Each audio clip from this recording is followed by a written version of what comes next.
Fala galera, tudo bem? O assunto de hoje por aqui é a semana de data FIFA, até porque tem muita coisa pra gente falar e a ideia aqui é dar uma passada geral mesmo, falar de cada um dos continentes, do momento de eliminatórias, até porque a gente tá falando aí de um período de pouco mais de um ano e meio pra Copa do Mundo e tem continente que nem começou ainda o seu processo de eliminatórias, ou tá muito atrasado, é claro, tem um impacto muito grande da pandemia por conta disso. Então, foram vários os atrasos, vários os problemas e muitas das decisões compreensíveis diante da situação mesmo, das restrições. Então, a ideia aqui é dar uma passada geral, não vai dar para aprofundar em cada um dos casos, é claro, até porque a gente está falando aí do planeta inteiro, mas a ideia é tocar em alguns dos tópicos do momento das eliminatórias em cada um dos continentes. E o espaço está aberto para vocês aqui embaixo, podem acrescentar aí outros temas, porque certamente eu não vou falar de todos eles, nem de todas as histórias, mas para contextualizar um pouco, né? Tem coisa muito importante acontecendo nessa data FIFA em diversos níveis e em diversos tipos de competições também, né? Porque não é só a Copa do Mundo, cada um dos seus continentes tem outros problemas para resolver no sentido de calendário. Então, vamos começar falando rapidamente sobre a Conmebol, que eu acho que é a que menos tem coisa pra gente abordar aqui. Como todo mundo sabe, as eliminatórias da Conmebol tiveram essa data FIFA cancelada ou suspensa, e acho que foi a melhor decisão mesmo, porque aí a gente esbarra em um problema que não é exclusivo da Conmebol, é o maior problema do momento, que são as restrições de viagens, as restrições por conta das medidas de cada um dos países, continentes, regiões relativas à pandemia. Então, qual que é o grande ponto aí? O ponto não é a questão de respeitar ou não respeitar a data FIFA, mas por que a gente viu vários clubes falando, pro Brasil eu não libero, pra América do Sul eu não libero? Pela questão das restrições e da necessidade da quarentena. O fato de ser data FIFA faz com que o futebol de seleções seja a prioridade nesse momento, ele está à frente dos clubes. Mas diferentemente do que acontece no Brasil, a discussão aí não é o clube querer jogar na data FIFA, é o clube pensar no impacto pós-data FIFA. Porque se a regulamentação sanitária do país exige uma quarentena, ou seja, um período de isolamento na volta do jogador de outro país para onde ele mora, para onde ele atua regularmente no seu clube, o problema não está no período da data FIFA, e sim nas semanas seguintes. Porque se o jogador sai da Premier League, por exemplo, para jogar nas eliminatórias da Conmebol, jogar na América do Sul, e volta, ele volta no período normal. Só que ele só vai poder voltar a ter o contato direto com o clube dele depois desse período de quarentena, ou seja, 2 semanas depois. E aí a gente tá falando de período que tem Champions, período que tem rodadas dos campeonatos nacionais, então por isso a FIFA preferiu aceitar esse tipo de situação. Se o país determinar regras mais rígidas de quarentena, de isolamento, e isso prejudicar a sequência, aí a prioridade é do clube, que pode não liberar. Isso acaba sendo mais importante para outros continentes, em especial para o continente africano, do que para o continente sul-americano, porque as eliminatórias sul-americanas tiveram as rodadas canceladas, acho que foi uma questão de bom senso. O que poderia ter acontecido, mas era natural que não acontecesse, era a utilização do meio do ano, do período da Copa América, para tentar fazer um intensivão ali de rodadas das eliminatórias para a Copa do Mundo. Poderia ser uma melhor forma de explorar esse período maior que as seleções sul-americanas vão ter no meio do ano, mas aí tem questão de interesse econômico do campeonato vendido e tudo, vendido no sentido de já negociado, né, que já gera receitas também, então dificilmente uma confederação abriria a mão de uma competição. Foi o que aconteceu com a Copa América, vai acontecer, vai ser realizada e as eliminatórias vão ter que ser mais apertadas mais pra frente. Então esse é o cenário da Conmebol, da Confederação da América do Sul no futebol, que envolve a seleção brasileira, entre outras seleções, evidentemente. Indo para a situação da CONCACAF, eu tô com a listinha aqui para não deixar passar nada batido aqui. Na CONCACAF a gente teve uma primeira desistência, e essa desistência aconteceu também por conta da pandemia. Foi Santa Lúcia, que é uma ilha no Caribe, anunciou que não vai poder participar também por conta de medidas restritivas, e já que os outros países, os estrangeiros não podem entrar na ilha, a seleção, a Federação de Futebol precisaria levar os seus jogos para outro lugar. E aí, por uma questão de limitação de recurso mesmo, financeiro, de não ter dinheiro suficiente para bancar essa realização em outros lugares, a seleção de Santa Lúcia abandonou. A gente está numa fase bastante precoce ainda da CONCACAF, né? Vamos lembrar que são 30 seleções agora distribuídas em 6 grupos, agora 29 com a desistência de Santa Lúcia, mas nesse caso são jogos apenas de ida, né? Dentro desses grupos. O grupo, por exemplo, de Santa Lúcia é o grupo que tem Nicarágua e Haiti como as principais seleções. Dessas 30, agora 29 seleções, vão sair 3 que vão disputar a fase final com as outras 5 já pré-classificadas. Essas 5 são Estados Unidos, México, Jamaica, Costa Rica e Honduras. E esse formato aí das eliminatórias vai até março de 2022. Então a gente tá falando aí de período de eliminatórias. Isso não é exclusividade da CONCACAF não, tá? Eu falei da Conmebol também, atrasada, CONCACAF também. Vai ser tudo muito apertado. Menos mal nesse caso que a Copa do Mundo em 2022 é no fim do ano, porque permite que as eliminatórias cheguem até ali junho, mais ou menos. Que a gente vai ter isso acontecendo, se é que a gente não vai ter mais problema, mais transtorno e mais necessidade de adiar novamente algumas dessas partidas. Então esse é o caso da seleção da CONCACAF, que vai ter agora 4 rodadas, 4 jogos sendo realizados até junho, para aí sim o começo dessa fase mais avançada, dessas fases seguintes das eliminatórias. Vamos falar rapidamente sobre a UEFA. A UEFA tem, claro, um interesse global muito grande, e a UEFA tem o início das suas eliminatórias agora. A UEFA também está nessa situação de calendário apertado. Então, nessa data FIFA, desse finalzinho de março, são 3 rodadas em uma semana.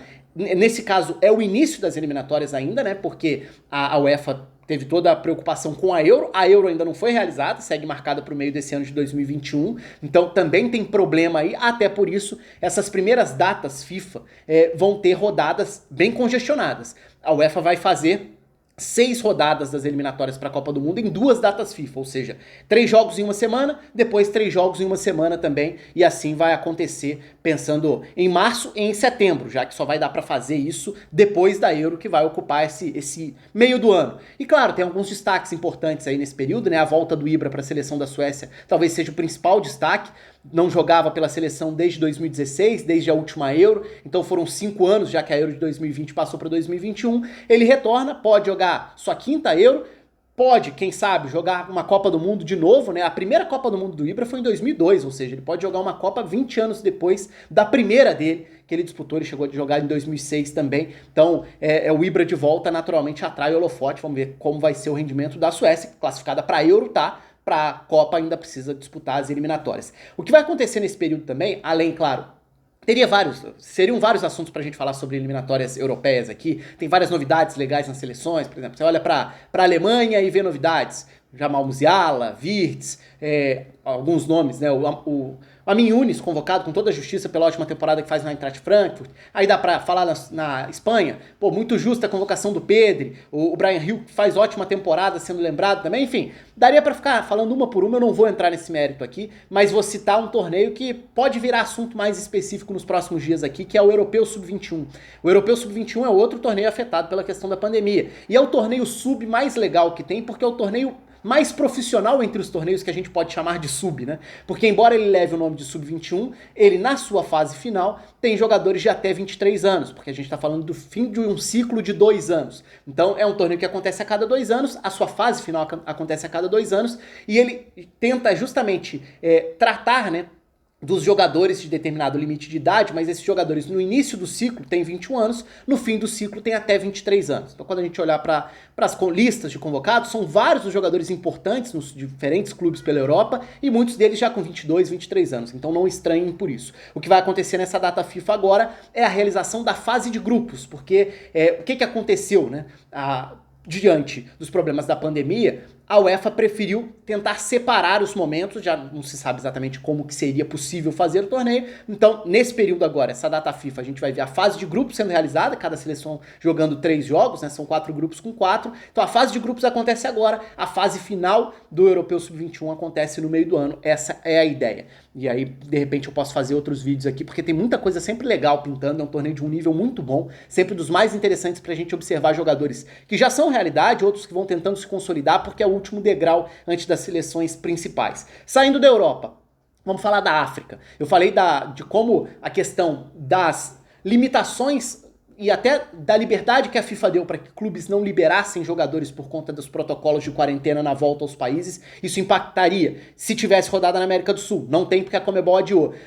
No caso da CAF, da Federação Africana de Futebol, ainda não são as eliminatórias para a Copa do Mundo. A CAF, a Federação Africana, a Confederação Africana, vai fazer as últimas rodadas das eliminatórias para a Copa Africana de Nações. Então, vamos pensar aí no prejuízo, na verdade, e também no atraso. A Copa Africana de Nações seria realizada no início de 2021, foi empurrado para o início de 2022. As últimas rodadas das eliminatórias vão ser realizadas agora, nessa semana, nessa data FIFA, para finalizar esse processo. Mas, se a gente for pensar que Ligue 1 e Ligue 2, primeira e segunda divisões da França, adotaram a ideia de não liberar jogadores para seleções de fora da União Europeia. Então, se a gente for pensar no caso da Copa Africana de Nações, se a gente pegar só a fase final da Copa Africana de Nações de 2019, por exemplo, foram 87 jogadores convocados que atuavam no futebol francês. Isso dá quase 16% do torneio da fase final de jogadores que atuam na França. Então, pensa no prejuízo disso para um processo de fase final de eliminatórias. São muitas as seleções desfalcadas e também de jogadores que atuam em outros países que não tinham a necessidade de liberar por conta dos protocolos.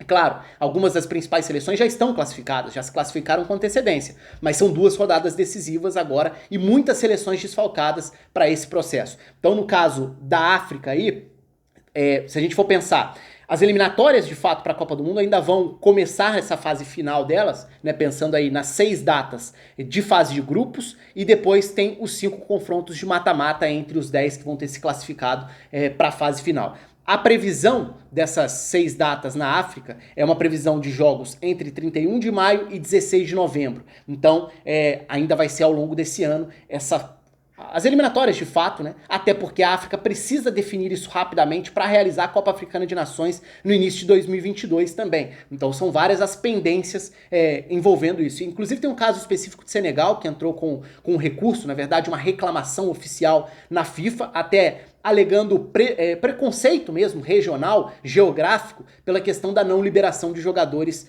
para o continente africano. Lembrando que Senegal é uma das principais seleções do continente e tem vários jogadores importantes atuando no futebol europeu, nas principais ligas, e muitos deles, inclusive, na Ligue 1, na primeira divisão francesa. Saindo da África, né, já falamos de Europa, de Comebol, de CONCACAF, de África, vamos para a Ásia. A Ásia também está bastante atrasada e a Ásia vai tentar fazer de uma outra forma. A Ásia tem poucos jogos agora nessa data FIFA, são apenas 3 jogos que vão ser realizados, são jogos atrasados, inclusive o Japão joga um deles contra a Mongólia. Então a Ásia ainda está na penúltima fase das eliminatórias, ainda tem uma outra fase de grupos pela frente, depois tem a repescagem ainda, e a sacada da Ásia que eu achei interessante foi a ideia de estabelecer sede fixa para os jogos e para fazer também um intensivão de jogos aí no mês de junho. Então a primeira quinzena de junho vai ser o período da Ásia tentar recuperar o tempo perdido fazendo 4 rodadas seguidas. E para evitar deslocamentos, o que a Ásia fez foi estabelecer sedes fixas. Então são 8 sedes fixas, uma para cada grupo, e quase todos os grupos têm como sede o cabeça de chave do grupo. Isso não se aplica para Irã e para Austrália. Nesses grupos, Bahrein e Kuwait serão as sedes fixas para esse período ali da reta final dessa fase de grupos, que ainda vai classificar as seleções para outra fase de grupos, e aí são 10 datas nessa terceira fase que vai acontecer até março de 2022, porque a repescagem das eliminatórias asiáticas, que é uma repescagem anterior à repescagem global, que é a repescagem intercontinental, a repescagem da Ásia está marcada para maio e junho de 2022. Então a gente vai vendo aí como as coisas estão sendo empurradas para frente por necessidade, em vários casos extremamente compreensível.